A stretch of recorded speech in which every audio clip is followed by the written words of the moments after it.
Hello guys, कैसे हैं आप सभी।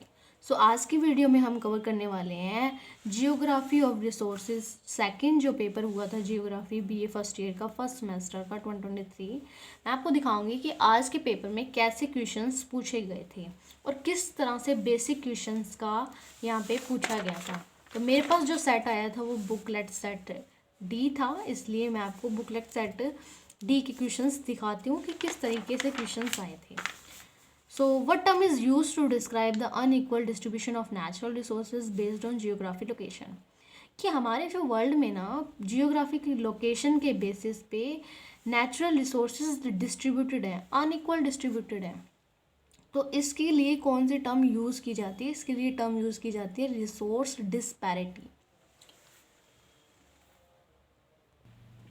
सेकेंड क्वेश्चन पूछा गया था, what type of resources is a forest economic primarily composed of?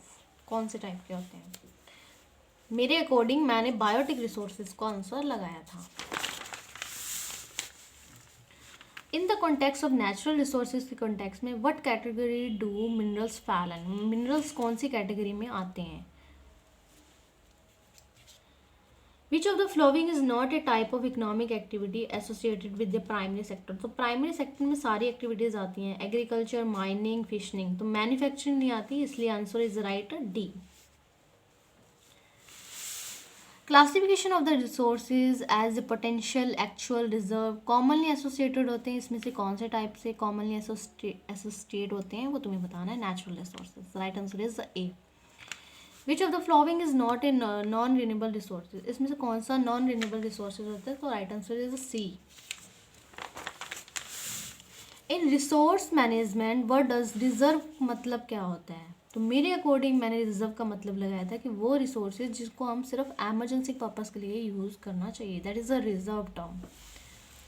What is the term for the use and management of resources to meet the current need and without compromising the future generation? That is known as sustainable development. The concept of tragedy of the common relate करती है किसके साथ? Efficient resource management के साथ। तो right answer is A. In the context of water reserve, what does the term desertification refer to? तो desertification refer किसे कहा जाता है? तो मेरे अकॉर्डिंग मैंने इसका आंसर लगाया था D, the spread of waterborne diseases in the desert area. उसके बाद इसमें पूछा गया है कि जो वाटर की स्कार्सिटी वर्ल्ड में कौन से कंट्री के अंदर ज़्यादा देखने को मिलती है? Central Africa, right answer is the D. इसके बाद पूछा गया है कि इसमें से कौन सा मैच हो रहा है? तो हमने जहाँ तक मुझे बिल्कुल ये सही लगा है कि कैसे मैरिज होता है। एरिड जो सोल होती है वो हमें सेमी एरिड रीजन में मिलती है। तो सेकंड का आंसर सी था, तो मैंने सेकंड का आंसर सी के अकॉर्डिंग मैंने मेरा जो आंसर है, तो right answer is a B.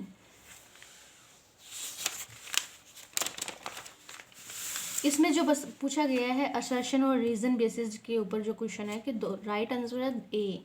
दोनों का असर्शन और जो रीजन है वो ट्रू है और जो रीजन है वो करेक्ट एक्सप्लेनेशन कर रहा है ए की। तो इसका answer is right A. Fourth question पूछा गया है, प्राइमरी फैक्टर कंट्रीब्यूट करते हैं सोयल सलाइनाइजेशन के फिनोमिना में, वो बता दो कौन से हैं। इसमें से कौन सी इंटरनेशनल बॉडी है जो रिस्पॉन्सिबल है रेगुलेट करने में डीप सी माइनिंग एक्टिविटी को? तो मेरे अकॉर्डिंग मैंने इसका आंसर बी भरा था।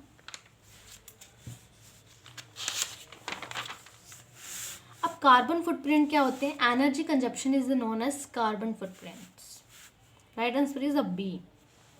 अब ब्लू इकोनॉमिक क्या कॉन्सेप्ट है जो सस्टेनेबल तरीके से हमें यूज करना चाहिए? तो मेरे अकॉर्डिंग मैंने इसका आंसर डी भरा था, फ्रेश वाटर रिसोर्सेज। एट्थ का आ जाता है, अगर इन्वायरमेंट के अंदर हम डिफॉरेस्टेशन करते जाएंगे तो क्या हो जाएगा? उससे हैबिटेट लूज हो जाएंगे और हमारा इकोसिस्टम सिस्टम है वो डिस्टर्ब हो जाएगा। तो राइट आंसर इज डी। अब जो कॉन्सेप्ट था रिड्यूस रिड्यूस, ये रिलेटेड करता है किसके साथ? रिसोर्सेज को कंजर्वेशन के साथ। तो right answer is the D.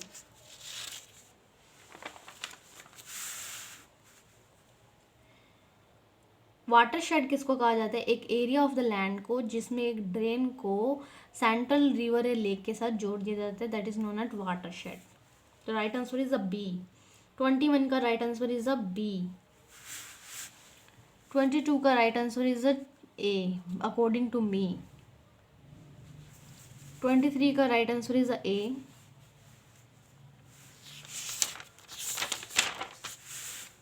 Which factor determine the type of crop raised in a specific region? तो all of above, all of this. Cash crop is the coffee. Right answer is coffee. 26 देख लो, all of above लगाया मैंने। 27,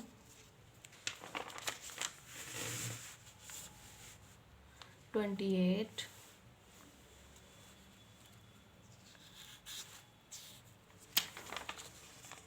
29। Sundarban मैनग्रोवर forest वो India के अंदर देखने को मिलते हैं, तो right answer is A.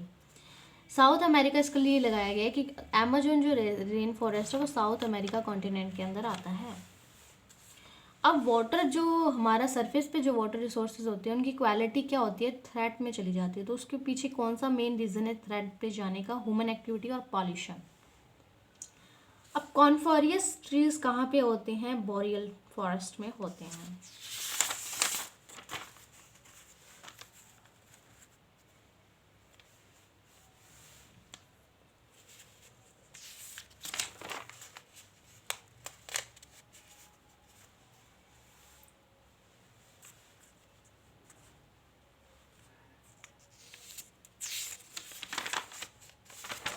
Thank you.